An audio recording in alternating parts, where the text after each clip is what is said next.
tubu ilallahi wa rasul in kuntum tu'minuna billahi wal yawmil akhir dzalika khair wa ahsan. Assalamualaikum warahmatullahi wabarakatuh. Waalaikumsalam. Alhamdulillah, Allah subhanahu wa ta'ala, alhamdulillah Allah subhanahu wa ta'ala masih mengumpulkan orang saudaranya sehingga biasa mengumpulkan majlis ini. Mudah-mudahan Allah subhanahu wa ta'ala memberikan orang saudaranya hidup kesasuci tetap sebagai orang muslim. Amin ya Allah ya Allah. Firman Allah subhanahu wa ta'ala, ya ayyuhalladzina amanu wahai orang-orang beriman, atii'u Allah wa atii'ur Rasul. Taatlah kalian kepada Allah dan taatlah kalian kepada Rasul. Ulil amri minkum, dan kepada ulil amri di antara kalian. Kadang-kadang ulil amri itu menurut beberapa tafsir, kalau ulil amri bermakna al-umara, yaitu para pemimpin. Tapi beberapa tafsir menyebutkan itu juga disebutkan sebagai para ulama. Fa in tanaza'tum fi syai'in, dan jika engkau selisih pada suatu urusan, farudduhu ilallah, maka kembalikan kepada Allah, Rasul dan kepada Rasul. Kuntum tu'minuna billah, itu jika kalian termasuk orang yang beriman kepada Allah Ta'ala pada hari akhir dan pada hari akhir. Dari kalau maksud ta'wila yang begitu menurut Allah Subhanahu wa ta'ala bagi kita adalah sebaik-baik dan sebagus-bagus penjelasan. Firman Allah Subhanahu wa ta'ala, wa atakumur rasul fakhudhuh, dan apa-apa yang didatangkan kepada kalian oleh para rasul, dibawa oleh para rasul pada kalian, fakhudhuh, maka ambil. Wa ma nahakum anhu fantahu, dan apa yang dilarang oleh para rasul tersebut dari Allah Subhanahu wa ta'ala, maka kalian harus menghindari dan menjauhi. Wattaqullaha, dan bertakwalah kepada Allah, innallaha syadidul iqab, langsungnya Allah Subhanahu wa ta'ala maha keras siksanya. Karena Allah Subhanahu wa ta'ala yang dua tersebut menggambarkan pada kita bahwasannya segala sesuatu harus dikembalikan kepada Allah Subhanahu wa ta'ala.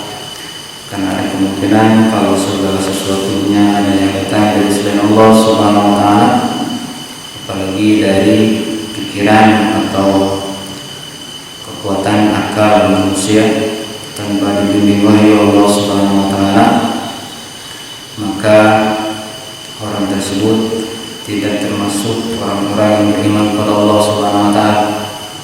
Sebagaimana dalam salah satu asar disebutkan dalam riwayat Al-Imam At-Tirmidzi, la yu'minu ahadukum, salah seorang di antara kalian itu tidak dianggap sebagai orang beriman, atau imannya itu tidak sempurna, hatta yakuna hawa tab'an lima ji'tu, sehingga menjadikan hawa nafsunya itu mengikuti terhadap apa yang dibawa oleh Nabi sallallahu alaihi wasallam. Dalam salah satu hadis yang terkenal riwayat Imam Muslim rahimahullah ta'ala, bahwasanya Rasulullah sallallahu alaihi wasallam bersabda, innal Islam bada'a ghariban, bahwasanya Islam itu dimulai itu dalam keadaan asing, sayaudu ghariban kama bada, dan suatu saat akan kembali asing, terasa asing, aneh dan sebagainya. Sebagaimana dulu pertama kali datang, fatuba lil ghuraba, maka langkah beruntungnya orang-orang yang asing. Dalam salah satu hadis ada ziyadahnya, ada tambahannya. Ketika ditanyakan kepada Nabi sallallahu alaihi wasallam, "Qila ya Rasulullah," ditanyakan pada Nabi sallallahu alaihi wasallam, "Hai Rasulullah, paman ghuraba, apa itu yang disebut al-ghuraba?" Orang-orang yang asing tersebut. qala yaitu alladziina yuslihuna inda fasadin nas, yaitu orang-orang yang membuat suatu kebaikan. Aslaha yuslihu itu membereskan, membuat sesuatu itu menjadi lebih baik. Inda fasadin nas, ketika banyak manusia itu berbuat kerusakan di muka bumi. Dalam riwayat yang disebutkan bahwasannya annahu su'ila Rasulullah sallallahu alaihi wasallam ditanyakan pada Rasulullah Muhammad sallallahu alaihi wasallam anil ghuraba, tentang yang asing tersebut. Faqala, maka Nabi sallallahu alaihi wasallam menjawab, alladziina yuhyuna ma'amatan nas min sunnati, yaitu orang-orang yang menghidupkan apa-apa yang telah mati di antara manusia dari sunnah.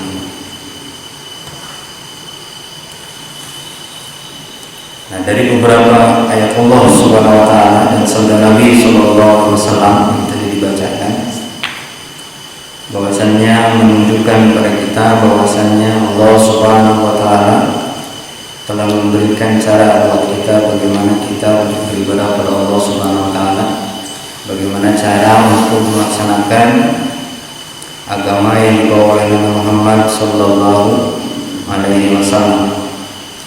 Kenapa? Karena mungkin apa yang kita lakukan mungkin tidak sesuai dengan apa yang dilaksanakan atau dicontohkan oleh Nabi sallallahu alaihi wasallam. Kenapa? Karena satu, mungkin karena ketiadaan ilmu, kebodohan kita. Kedua, mungkin karena hawa nafsu kita tidak mengikuti apa yang didatangkan oleh Allah Subhanahu wa taala pada Nabi Muhammad sallallahu alaihi wasallam. Hawa nafsu kita masih menjadi panglima daripada petunjuk Allah Subhanahu wa taala atau contoh Nabi Muhammad sallallahu alaihi wasallam.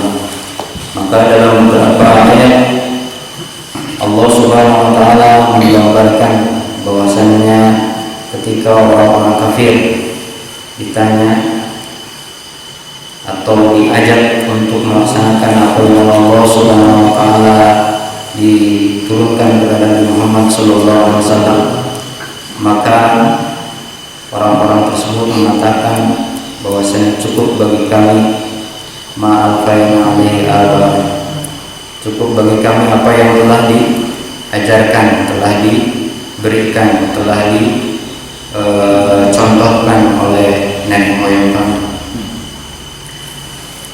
Walaupun Allah Subhanahu wa taala mengatakan dalam beberapa ayat tersebut, walaupun walau kana abahum la yaqiluna syai'an wa la yahtadun, apakah kalian akan terus mentaati walaupun nenek moyang kalian itu termasuk orang-orang yang tidak mempunyai ilmunya atau tidak diberikan petunjuk oleh Allah Subhanahu wa taala.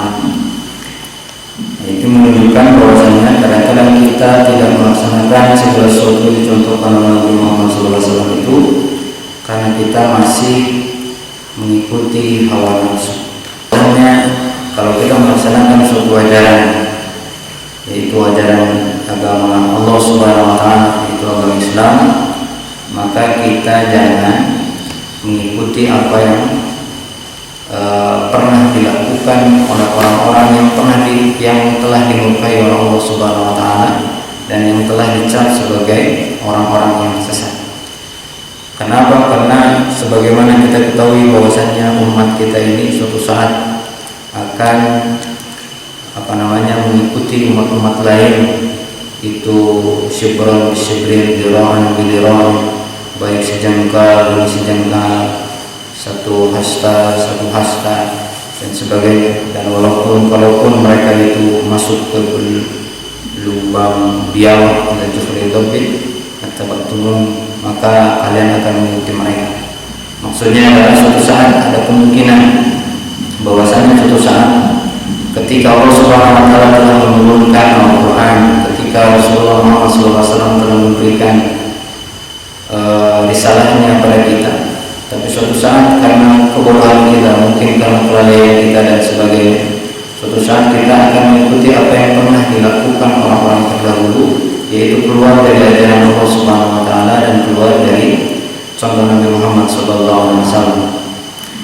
Makanya dalam kesempatan sekarang insyaallah kita akan mencoba untuk untuk menggali supaya minimal ini menjadi pengetahuan, dan selanjutnya mudah-mudahan akan memberikan pengertian bahwasanya kadang-kadang apa yang terjadi mungkin yang kita laksanakan atau masyarakat di sekitar kita yang kita laksanakan itu masih melakukan segala sesuatu yang bukan berasal dari ajaran agama Islam, tapi dari ajaran-ajaran yang lain yang bukan dari agama Islam. Biasanya kalau seseorang menafsirkan atau menerjemahkan kalimat ilahun, sesembahan, biasanya orang Indonesia, baik itu di dalam kamus, baik itu di dalam terjemah, itu biasanya kita mengambil istilah dengan Tuhan. Nah, menurut kepercayaan, memang ada kepercayaan kepada Tuh dan kepada Yang. Jadi ada kepercayaan kepada Tuh dan kepada Yang. Digambarkan itu terjadi 5.000 tahun sebelum Masehi. Jadi 5.000 tahun sebelum penanggalan Masehi. Menurut bahasa, Tuh itu berarti esensi Allah Subhanahu wa taala itu yang paling awal juga yang akhir. Maksudnya tidak mempunyai awal juga tidak berakhir. Bukan ada awalnya dan ada akhirnya. Bukan yang paling awal. Berarti kalau yang paling awal terus disebut. Jadi sesuatu ada terjadi. Tapi Allah Subhanahu wa taala itu tanpa awal juga tanpa akhir. Maka disebutkan bahwasanya dalam agama-agama tersebut ada beberapa ajaran, yaitu pertama misalnya ada yang disebutkan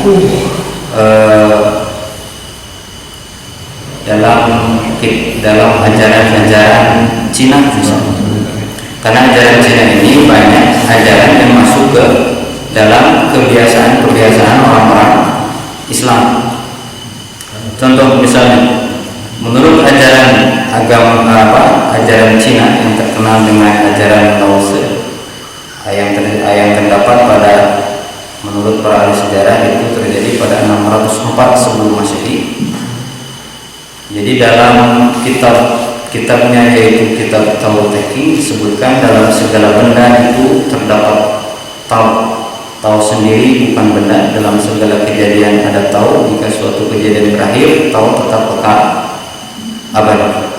Maka istilahnya itu menunjukkan bahwasanya dalam segala benda itu ada Tao. Nanti dalam ajaran Islam pun, bukan dalam ajaran Islam, tapi dalam pemahaman umat Islam pun nanti akan ada yang seperti ini. Padahal itu tidak tidak terdapat dalam ajaran Nabi Muhammad SAW. Bahwasanya dalam segala benda itu ada Tao. Maksudnya adalah kadang-kadang mungkin kita pernah mendengar bahwasanya segala sesuatu yang ada di muka bumi ini adalah pengejawantahan dari Tuhan Yang Maha Esa. Batu itu adalah pengejawantahan Tuhan Yang Maha Esa. Manusia itu adalah pengejawantahan Tuhan Yang Maha Esa. Makanya jika seorang manusia bisa mengalahkan hawa nafsunya, dia semakin mendekat pada Allah Subhanahu wa taala, maka dia bisa bersatu dengan Allah Subhanahu wa taala. Nah, mungkin suatu saat pernah mendengar ajaran seperti itu. Karena beranggapan bahwasanya Tuhan itu ada di dalam setiap benda yang ada di alam dunia ini. Maka muncullah ajaran-ajaran seperti itu yang disebutkan dengan istilah panteisme atau wahdatul wujud.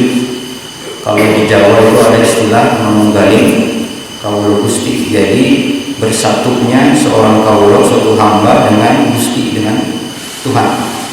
Nah, ajaran-ajaran tersebut adalah ajaran-ajaran yang terjadi pada yang disebutkan digambarkan adalah sebagai agama-agama primitif atau agama-agama sebelum datangnya wahyu Allah Subhanahu wa taala yang dibawa oleh para rasul. Dan kemudian ajaran-ajaran tersebut dipercaya oleh umat Islam, diyakini oleh umat Islam bahwasanya hal tersebut ada dalam ajaran agama Allah Subhanahu wa taala. Ada yang mempercayainya. Karena apa? Karena ada orang yang dianggap orang yang soleh, ada orang yang beranggapan orang tersebut soleh, dekat dengan Allah Subhanahu wa taala, kemudian mengatakan hal tersebut. Padahal agama Allah Subhanahu wa taala atau agama Islam itu dilaksanakan bukan karena orang soleh tersebut, tapi kita melaksanakan agama Islam itu karena kita melaksanakan apa yang Allah Subhanahu wa taala turunkan dalam Al-Qur'an atau yang dibawa oleh Nabi Muhammad SAW. Sesolehnya salah satu manusia, tidak ada suatu kewajiban buat manusia yang lainnya untuk mentaati orang tersebut. Karena tadi disebutkan bahwasannya kita mengikuti mentaati sesuatu itu pertama adalah atiullah wa atiur rasul wa ulil amri minkum. Kita mengikuti Allah Subhanahu wa taala, mentaati Allah Subhanahu wa taala, mentaati para rasulnya, juga mentaati para ulama atau ulil amri itu. Kita mentaati ulil amri itu karena mereka mentaati apa yang didatangkan oleh Allah Subhanahu wa taala. Jadi maksudnya kita mengambil suatu ilmu dari seorang guru atau seorang ustaz, kiai dan sebagainya, bukan karena kita menganggap bahwasanya kebenaran itu adalah milik guru tersebut, milik ustaz tersebut, milik kiai tersebut dan sebagainya. Tapi kebenaran itu tetap adalah milik Allah Subhanahu wa taala. Makanya jika suatu saat ada seorang yang dianggap mempunyai ilmu, tapi yang namanya manusia suatu saat mungkin bisa tergelincir, maka tidak ada kewajiban kita untuk mentaati guru tersebut, kiai tersebut, ustaz tersebut, karena kita mentaati Allah Subhanahu wa taala dan mentaati Rasul. Kita meyakini atau mempercayai seorang guru ustaz tersebut karena mengikuti apa yang terdapat dalam Al-Quran juga As-Sunnah. Makanya disebutkan bahwasannya alam-alam itu karena Tuhan, karena menurut beberapa kepercayaan itu Tuh dan yang itu, jadi Tuh itu adalah Tuhan tertinggi. Nah, Tuh itu di bawahnya itu ada yang gitu ya. Makanya biasanya kita menyebutkan Tuhan, kadang-kadang beberapa umat Islam pun suka menyebutkan misalnya ke temannya, apakah kamu sudah sembahyang? Biasanya ada istilah seperti itu, apakah kamu sudah sembahyang? Itu adalah sembahyang. Makanya beberapa ulama menganjurkan, diusahakan kalau misalnya kita menyebutkan sholat itu tidak menyebutkan dengan istilah sembahyang, karena sembahyang itu adalah sembahyang, jadi menyembah hiang itu adalah suatu, bolehlah kita katakan seperti dewa yang posisinya derajatnya itu ada di bawah Tuh. Jadi Tuhan tertinggi itu Tuh. Nah, nanti di bawah Tuh itu ada yang. Makanya biasanya dalam dalam istilah pewayangan, dalam istilah apa, ada istilah sang hyang dan sebagainya. Gitu ya. Itu adalah hyang tersebut. Yaitu digambarkan hyang tersebut itu adalah suatu, disebut kadang-kadang disebut juga sebagai Tuhan, tapi derajatnya di bawah Tuh. Nah, nanti dalam agama kita ada ada kepercayaan bahwasanya Allah Subhanahu wa taala itu mempunyai pembantu-pembantu. Allah Subhanahu wa taala itu mempunyai pembantu-pembantu. Sehingga jika kita berdoa pada Allah Subhanahu wa taala itu harus melalui pembantu-pembantu tersebut. Kadang-kadang kita ada orang yang disebutkan dengan istilah tawassul. Jadi kita meminta sesuatu kepada Allah Subhanahu wa taala, tapi karena merasa diri kita ini penuh dengan dosa, banyak salah dan hina di hadapan Allah Subhanahu wa taala, jadi katanya tidak layak kalau kita berdoa langsung kepada Allah Subhanahu wa taala yang Maha Suci. Makanya kita berdoa itu harus melalui wasilah-wasilah tersebut.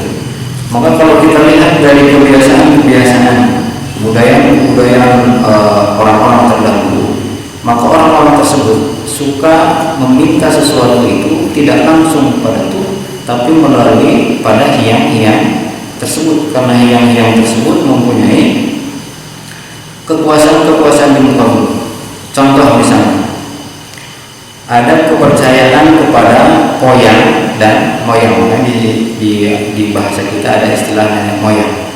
Jadi kepercayaan pada poyang dan moyang. Siapa itu poyang dan moyang itu?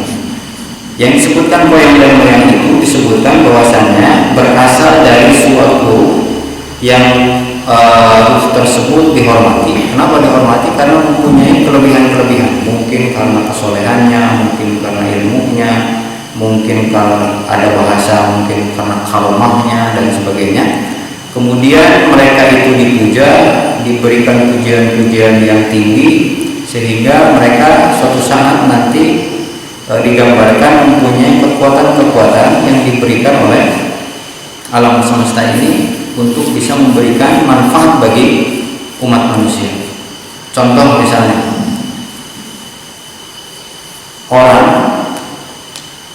itu takut pada Nyi Roro Kidul. Nah, Nyi Roro Kidul itu disebut poyang atau moyang. Kenapa kalau Nyi Roro Kidul itu disebut poyang atau moyang? Karena beranggapan kalau Nyi Roro Kidul itu adalah suatu putri yang akan dinikahkan dengan orang yang buruk rupa, terus dia tidak mau, kemudian dia terjun menerjunkan diri, bunuh diri gitu. Kemudian dia menjadi ratu di laut pantai selatan. Jadi di Sumatera juga disebutkan ada istilah putri laut. Di Thailand ada istilah Loi Kraton. Di daerah Eropa itu adalah istilah dewa laut itu, dewi laut itu Poseidon. Nah, jadi di setiap kebudayaan ternyata itu mempunyai kepercayaan bahwasanya ada suatu ruh yang ruh tersebut dianggap mempunyai kemampuan, mempunyai kekuatan, mempunyai kekuasaan, sehingga bisa memberikan manfaat bagi umat manusia. Maka biasanya dan mereka pun diberikan sajian-sajian. Kenapa diberikan sajian-sajian? Karena mereka dianggap bisa memberikan manfaat, juga bisa mendatangkan madarat. Pada dalam Al-Quran disebutkan bahwasanya jika Allah Subhanahu wa taala berkehendak untuk memberikan hidayah, tidak akan ada satu zat pun yang bisa menyesatkannya. Dan jika Allah Subhanahu wa taala menginginkan suatu kesesatan buat seseorang, buat suatu manusia, maka tidak ada yang bisa memberikan hidayah. Dan la yadurullah syai'an. Selain Allah Subhanahu wa taala tidak akan ada zat yang bisa memberikan kemudaratan sedikit pun buat manusia illa bi'idznillah, kecuali atas izin Allah Subhanahu wa taala. Nah, biasanya yang menyembah yang itu adalah rakyat jelata, dan menyembah Tuhan mah YouTube itu adalah biasanya para raja. Jadi kalau raja itu menyembah tuh, kalau rakyat itu menyembah hiang. Makanya biasanya kalau ada orang ingin menyembah Tuhannya itu biasanya disebutkan dengan sembahyang. Jadi ada istilah sembah tuh ada istilah sembahyang. Kalau sembahtu itu para raja menyembah Tuhannya, tidak boleh raja mah Tuhannya itu harus beda, jadi semuanya itu beda bahasanya gitu ya. Jadi kalau rakyat itu harus berbeda dengan raja. Jadi kalau raja itu menyembahnya pada itu, kalau rakyat itu menyembahnya kepada hiang. Makanya biasanya yang terkenal di kita itu adalah sembahyang, bukan sembah tuh, karena kebanyakan adalah rakyat biasa. Karena yang menyembah, yang sembah tuh itu biasanya adalah para raja-raja. Macam-macam sembahyang itu. Karena tadi disebutkan hiang itu adalah suatu, dianggap adalah suatu yang mempunyai kekuatan, mempunyai kelebihan, bisa memberikan manfaat, bisa menolak suatu madarat terhadap manusia. Maka setiap segala sesuatu yang dilakukan itu, maka diadakanlah suatu upacara, diadakanlah suatu ritual, suatu kegiatan untuk menyembah hiang tersebut. Supaya apa? Supaya terhindar dari malapetaka, dari bencana, juga supaya hiang itu memberikan manfaat pada orang yang melakukan ritual tersebut. Contoh begitu. Ada istilah sembahyang pendirian rumah baru. Itu disebut sembahyang dalam ajaran tu dan yang tersebut.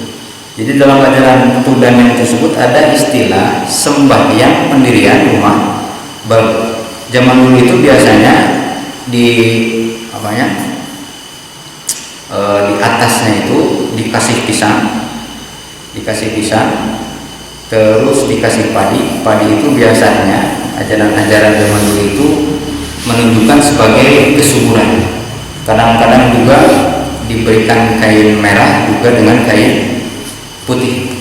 Nah, kain merah itu menunjukkan sebagai tuh, kain putih itu dengan yang. Kalau dalam salah satu ajaran yang lain, kalau dalam ajaran Cina itu merah putih itu sebagai suatu suatu perpaduan yang menunjukkan pada yin dan yang. Jadi karena jadi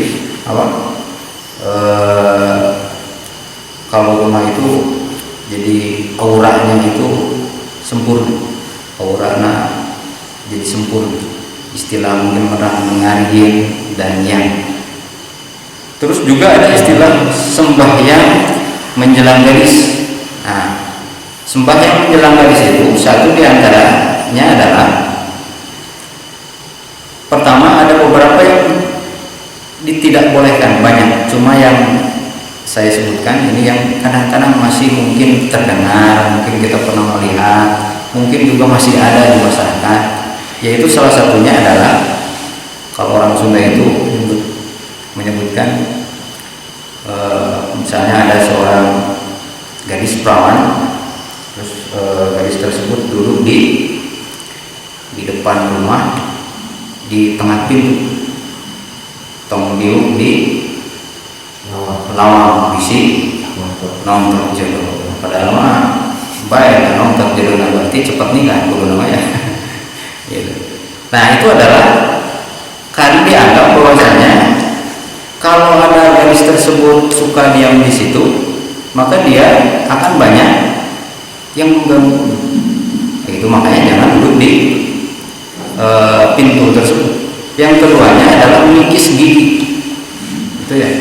Nah, istilah orang mau mengikis gigi.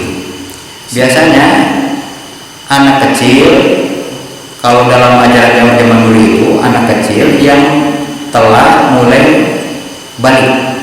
Nah, anak kecil telah mulai balik, maka giginya itu dikikis sebagai cara ritual bahwasannya untuk persembahan kepada hiang ketika menjelang gadis. Ada juga istilahnya sembahyang perkawinan. Oh, ini banyak sembahyang perkawinan ini. Kalau disebutkan satu-satu banyak.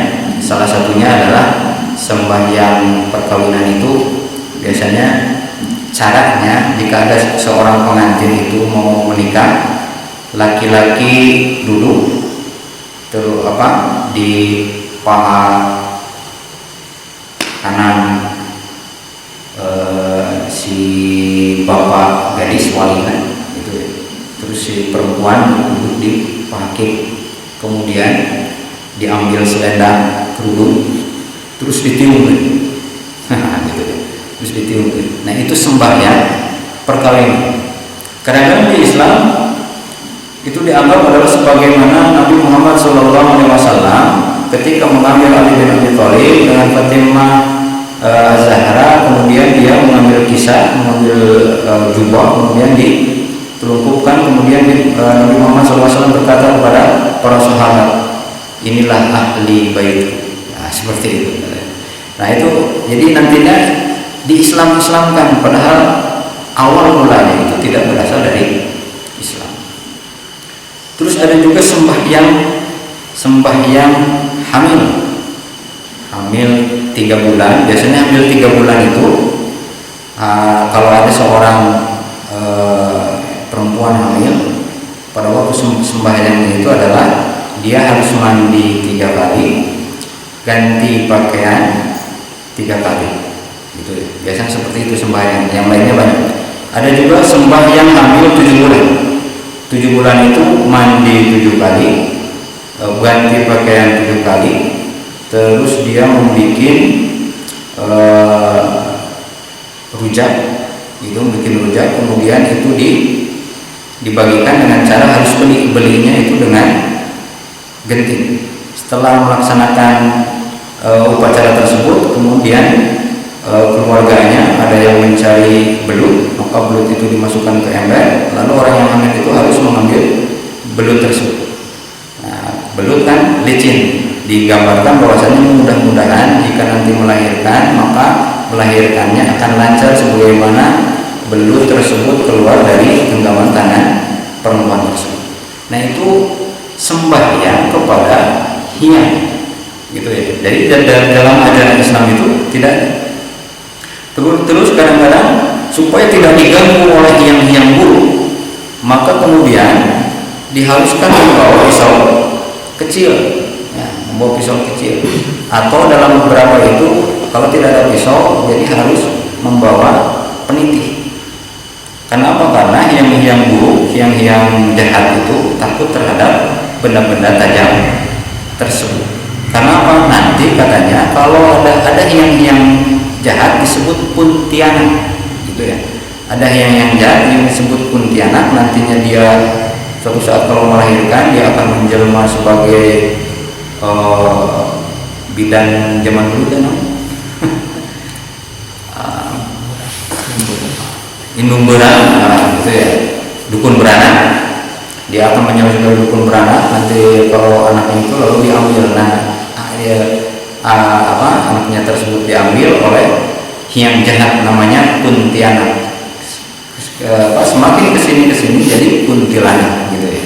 Jalan zaman dulu itu disebut kuntilanak. Nanti ada sembahyang turun mandi, ada sembahyang turun tanah. Jadi sembahyang turun tanah itu jadi kalau diturunkan ke tanah supaya si anak tersebut untuk menginjak tanah. Kalau di Jawa itu kadang-kadang pakai kurung, gitu ya, kurung ayam dan sebagainya. Terus kadang-kadang juga diberikan makanan dan sebagainya. Itu macam-macam. Di setiap daerah itu berbeda-beda, tapi intinya hampir sama. Bahwasanya sembahyang tersebut dilaksanakan karena apa? Karena ketakutan bahwasanya seseorang tersebut, kalau misalnya sembahyang untuk anak itu, takutnya anak tersebut akan diganggu oleh yang jahat, dan mudah-mudahan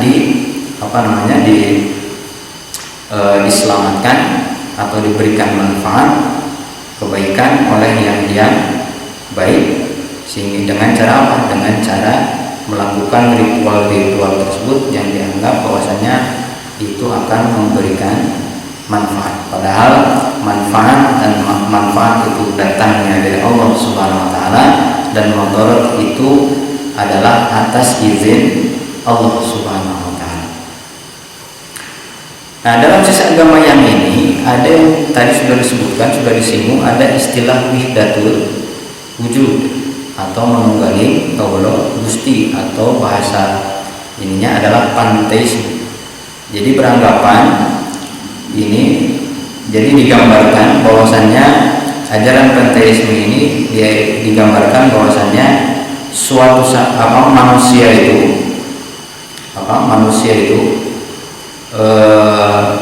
itu adalah pengejawantahan dari Tuhan. Nah, digambarkan itu seperti lilin. Maka dalam ajaran orang-orang Yahudi, gitu, dalam ajaran Yahudi biasanya digambarkan itu dengan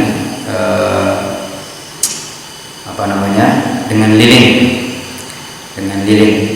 Jadi lilin itu kalau kita lilin itu kan memancarkan cahaya.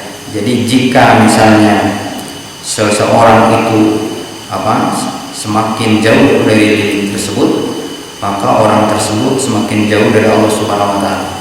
Dia kehidupannya semakin gelap, semakin tidak diberikan hidayah oleh Allah Subhanahu wa taala, dan dia tidak akan mendapatkan keberuntungan. Maka orang yang beruntung itu adalah yang semakin mendekat pada lilin tersebut. Dia semakin diberikan hidayah oleh Allah Subhanahu wa taala, nur Allah Subhanahu wa taala, cahaya dari Allah Subhanahu wa taala.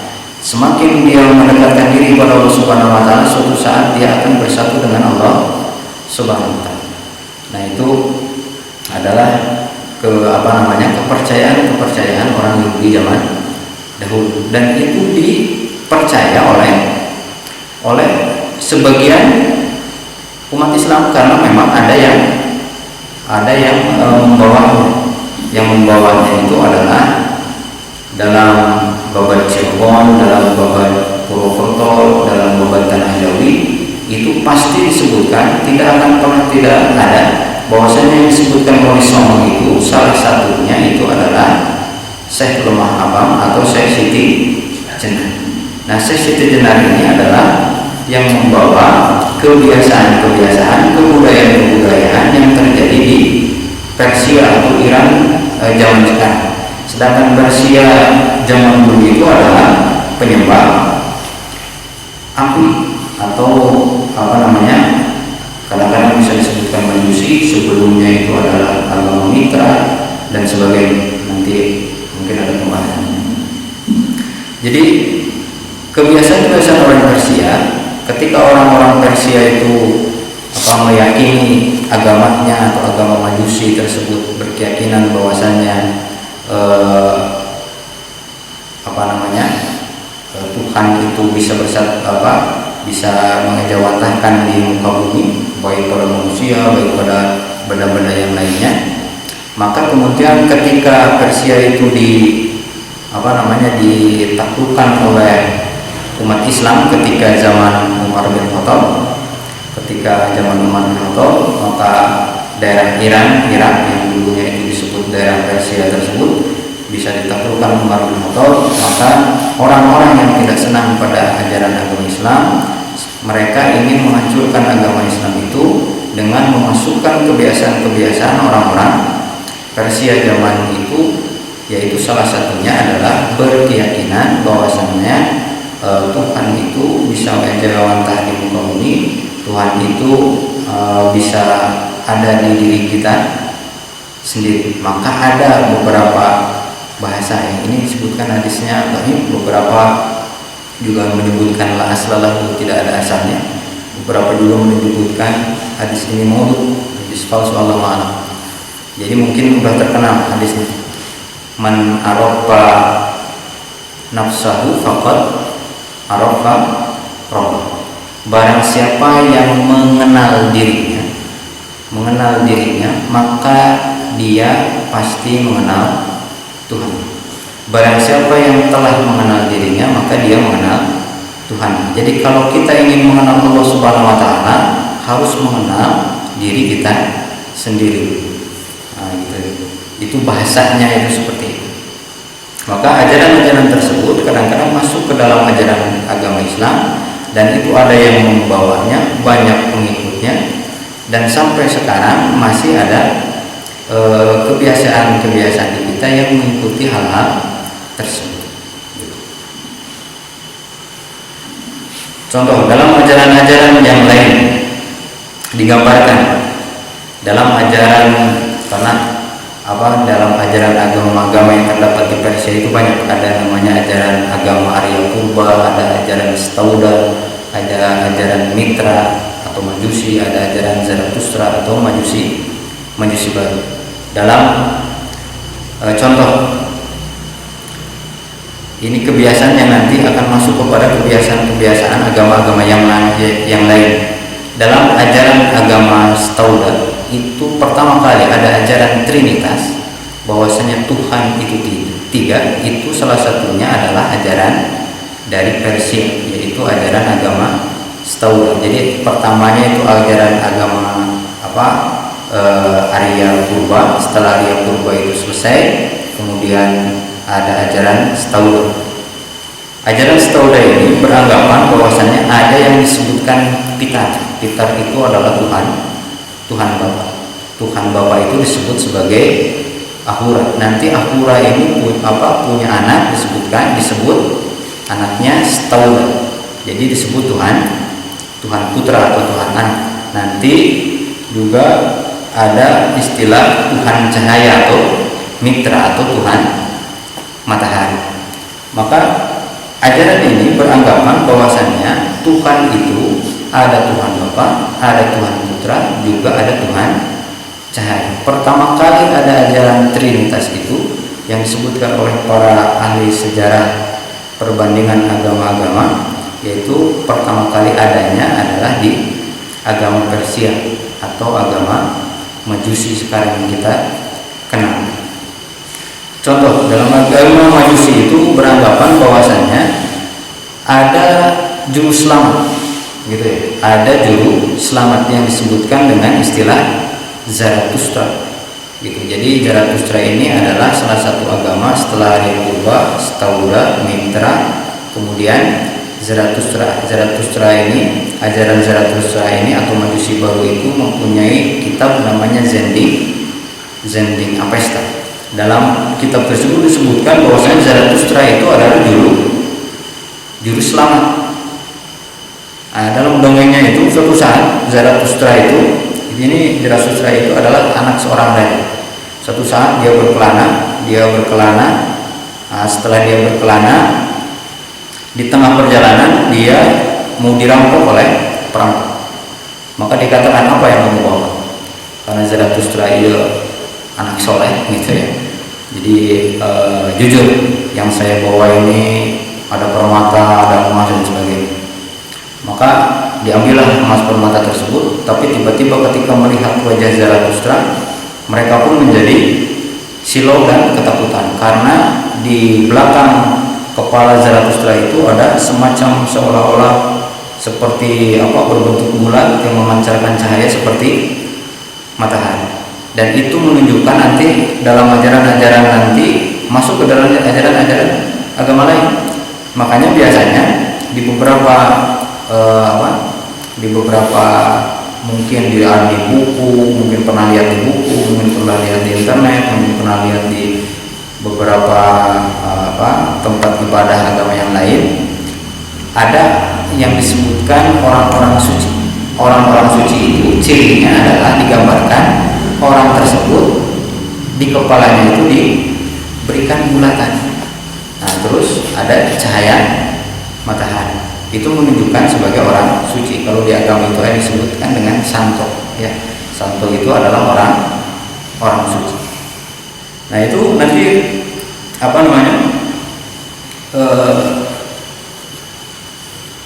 masuk kepada agama lain. Salah satu yang masuk ke dalam ajaran agama Islam itu adalah ajaran Zarathustra itu adalah kalau mau meminta sesuatu itu jangan langsung kepada Tuhan, gitu ya. Harus meminta kepada sang juru selamat ini, kepada Zarathustra, gitu. Dalam dongengnya Zarathustra itu suatu saat Zarathustra itu mempunyai murid yang sangat disayangi, murid yang sangat disayangi. Kemudian tiba-tiba ada malaikat maut mengambil nyawa muridnya tersebut. Maka ketika nyawanya diambil, Zarathustra itu tidak senang, tidak ridho nyawa muridnya itu diambil. Maka kemudian dia pun mengejar malakal maut tersebut, kemudian mengambil atau merebut kembali nyawa muridnya tersebut. Akhirnya muridnya tersebut bisa hidup kembali. Dan ini ada dongeng yang biasa didongengkan ketika manakibah gitu ya. Kadang-kadang pakai bahasa Arab mungkin tidak mengerti gitu ya. Tapi ada juga yang diterjemahkan, yaitu ketika manakib Syekh Abdul Qadir Jailani. Jadi dalam salah satu dalam salah satu kitab manakib Syekh Abdul Qadir Jailani itu, Abdul Qadir Jailani itu mempunyai seorang murid yang disayangi. Suatu saat datang malakal maut mencabut nyawanya, kemudian nyawanya tersebut dimasukkan kepada kantung nyawa. Jadi disebutkan bahwasanya malaikat itu membawa kantung, di dalamnya itu berisi banyak nyawa, ribuan nyawa. Duka segede gunung akan bangun gitu. Nah, karena tidak ridho, katanya si Abdul Qadir Jailani itu jadi waktu diambil nyawa muridnya itu sedang berkhutbah, diambil nyawanya muridnya itu oleh malakal maut. Saya belum Jailani itu tidak ridho. Kemudian dia mengambil sandalnya, tabumpang gitu ya. Terus sandalnya itu dilemparkan kepada malaikat malakal maut tersebut. Pada malaikat malakal maut tersebut. Tapi tidak kenanya ke kantung mayat tersebut. Akhirnya kantung mayat tersebut robek. Akhirnya nyawa-nyawa yang hari itu dicabut nyawanya hidup lagi karena kantung nyawanya robek dan kembali pada jasad-jasad yang sudah diambil nyawanya. Jadi pada hari itu ribuan manusia yang diambil nyawanya, yang meninggal tiba-tiba hidup lagi. Ketika dia kembali kepada Allah, kata Allah, apakah engkau telah melaksanakan tugasmu wahai malakal maut? Kata malakal maut, sudah ya Allah, tapi ada suatu kejadian ketika saya bertugas, saya mau mengambil nyawa murid Syekh Abdul Qadir Jailani, salah satu murid, kemudian gurunya tidak ridho, kemudian dilempar dan kena pada kantung mayat tersebut, sehingga mayat-mayat yang saya nyawa-nyawa yang saya ambil pada hari itu bocor, yang gitu ya. Jadi semuanya hidup lagi. Maka ditanya oleh Allah Subhanahu Wa Taala, siapa murid siapa yang mau ambil nyawa? Murid Syekh Abdul Qadir Jailani. Maka kata Allah, apa katanya? Kenapa engkau berani-berani pada Syekh Abdul Qadir Jailani? Gitu bahasa. Jadi bahasa itu menunjukkan bahwasanya ada kebiasaan-kebiasaan dongeng-dongeng yang untuk untuk memberikan gambaran bahwasanya si fulan si anu gitu yang mempunyai kelebihan. Karena apa? Karena dia mempunyai kedekatan dengan Allah Subhanahu Wa Taala. Maka barang siapa yang mempunyai kedekatan dengan Allah Subhanahu Wa Taala, maka dia akan diridhoi oleh Allah Subhanahu Wa Taala. Dan salah satunya adalah dia bisa memberikan suatu manfaat atau menahan mudarat. Dan itu adalah kepercayaan yang terjadi bukan asal mulanya, bukan dari ajaran agama Islam. Lalu masuklah dongeng-dongeng tersebut tersebar di masyarakat Islam dengan dibumbui berbagai macam mitos. Mungkin Allah mungkin satu seginya ingin meninggikan derajat gurunya, mungkin karena dia terlalu fanatik, mungkin juga ada orang-orang yang tidak senang kepada agama Islam, dia ingin menghancurkan kepercayaan yang ada dalam agama Islam. Allah. Tapi intinya itu terjadi.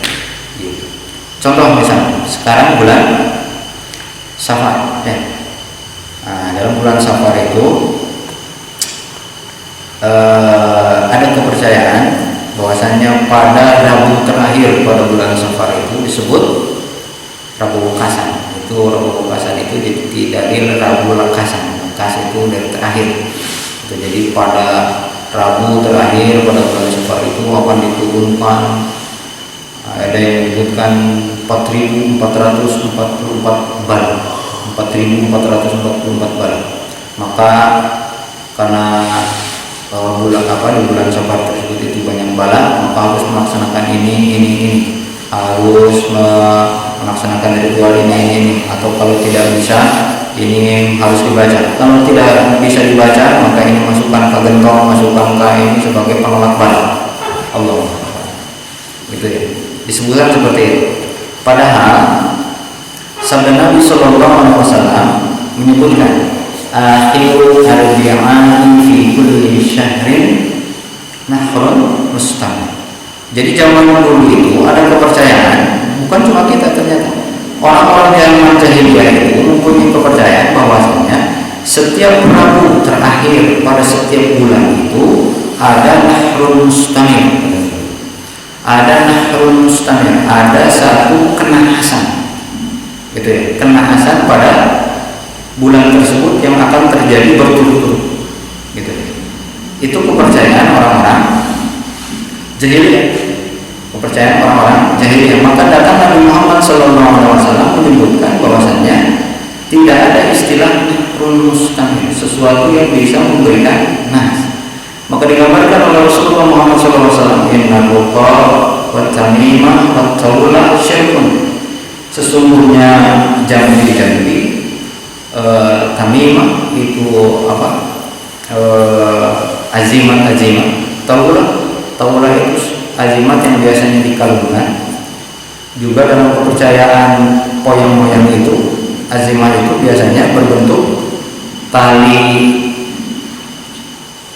benang, terus diikatkan pada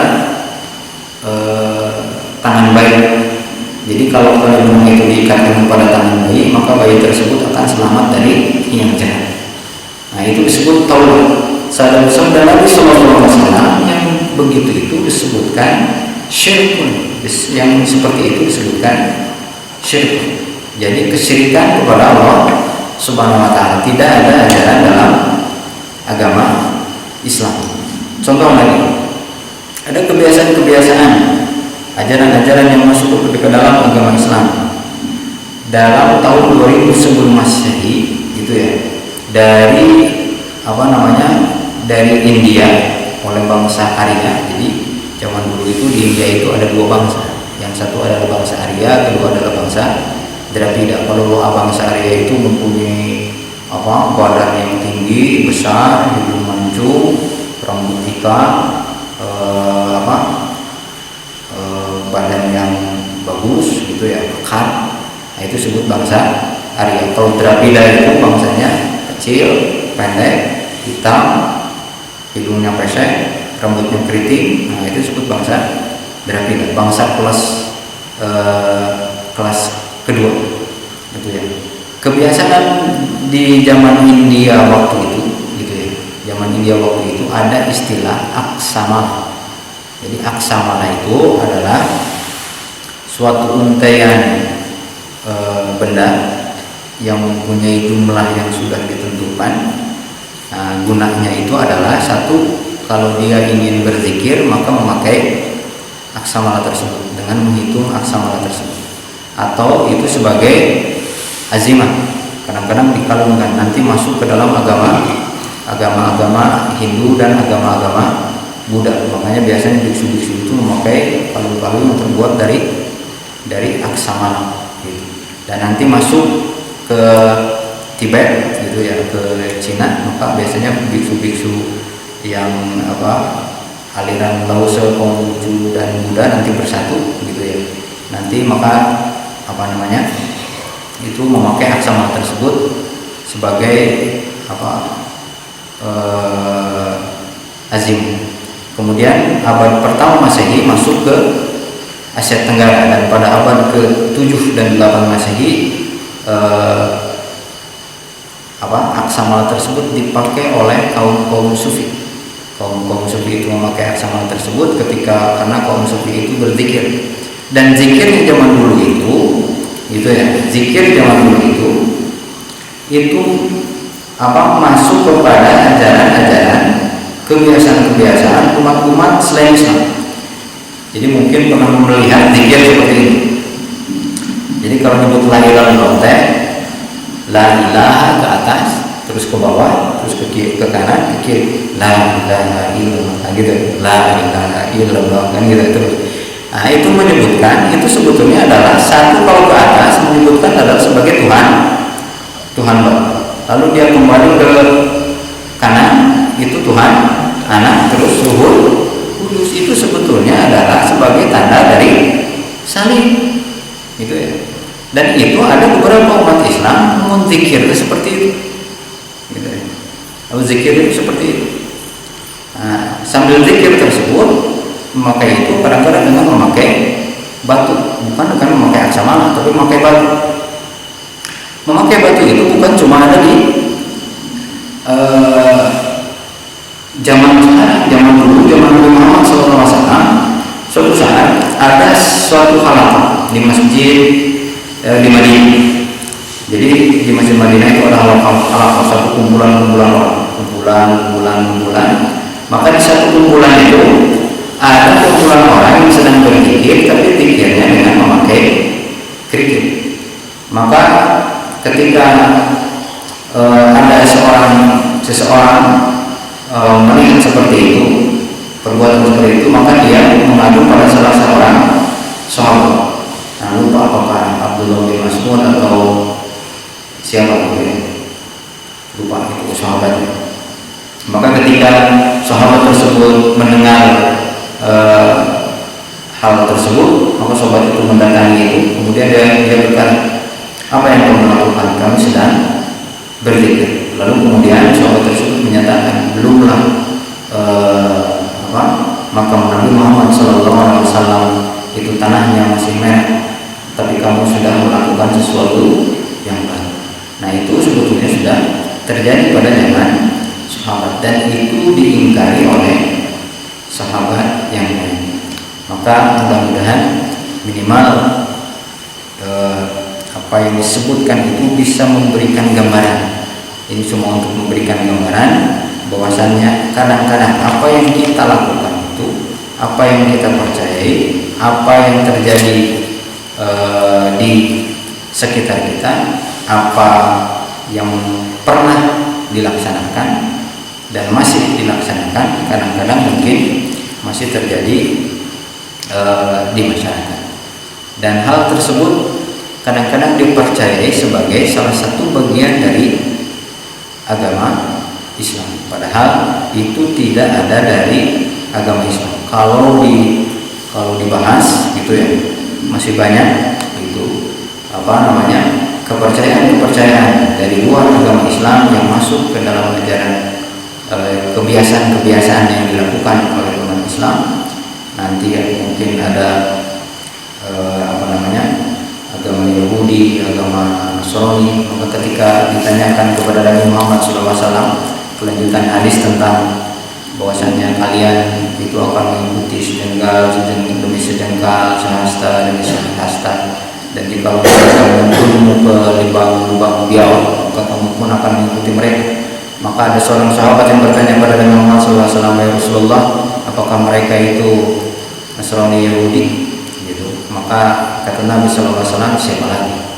Nah, apalagi kalau kita masuk nanti kepada ajaran-ajaran atau kebiasaan-kebiasaan, kepercayaan-kepercayaan Romawi kuno, Persia, sebagian dari Persia sudah dibahas, nanti Romawi kuno, Yunani kuno, masuk kepada ajaran agama Yahudi, kemudian ke ajaran agama Nasrani. Maka kita akan melihat ternyata banyak kebiasaan-kebiasaan yang dilakukan oleh umat-umat Yahudi, oleh umat-umat Nasrani, yang mereka itu mengambil menyadur ajaran-ajaran tersebut dari kebiasaan atau ajaran Yunani kuno dan Romawi kuno. Maka kita akan melihat kadang-kadang di masyarakat kita masih ada yang melaksanakan hal tersebut, padahal hal tersebut itu bukan ada dalam ajaran Islam. Padahal Nabi Muhammad SAW dalam salah satu hadis yang masyhur menyebutkan, man tasyabbaha biqaumin fahuwa minhum, maka barang siapa ada orang yang menyerupai suatu kaum, ritual minimal, ritual ibadah suatu kaum, keyakinan suatu kaum, maka dia termasuk kaum tersebut. Mudah-mudahan kita tidak disebutkan sebagai kaum-kaum selain kaum umat Islam, dan mudah-mudahan kita masih diberikan pengakuan Nabi Muhammad SAW, yaitu sebagai kaum Nabi Muhammad SAW. Mudah-mudahan kita tidak termasuk kaum-kaum yang ketika suatu saat kita mau masuk ke haud telaga Nabi Muhammad SAW, kemudian kita diusir. Ketika Nabi Muhammad SAW mengetahui hal tersebut, dia berseru, ummati, ya Allah, mereka itu umatku. Maka jawaban Allah Subhanahu Wa Taala, karena disebut juga sebagai jawaban para malaikat, menyebutkan innaka la tadri man ahdatsa ba'dak. Sesungguhnya engkau wahai Muhammad tidak tahu apa yang mereka mengadakan sesuatu yang baru ba'dak setelah engkau meninggal. Mudah-mudahan kita tidak termasuk orang-orang yang melaksanakan sesuatu yang baru. Maksud sesuatu yang baru itu adalah yang tidak ada ajarannya dari Allah Subhanahu Wa Taala, yang tidak dicontohkan oleh Nabi Muhammad Sallallahu Alaihi Wasallam. Mudah-mudahan dengan minimal kita mengetahui sedikit kebiasaan-kebiasaan agama lain, kepercayaan lain. Mudah-mudahan kita ketika suatu saat kita mendapati hal tersebut, kita bisa menghindari hal tersebut. Karena wama atakum rasul fakhudhu wa ma nahakum anhu fantahu. Apapun yang datang dari Nabi sallallahu alaihi wasallam, maka kita harus mengambil hal tersebut. Dan apa-apa yang dilarang oleh Nabi Muhammad sallallahu alaihi wasallam, bukan datang dari Nabi Muhammad sallallahu alaihi wasallam juga, maka kita mudah-mudahan bisa menghindari hal tersebut.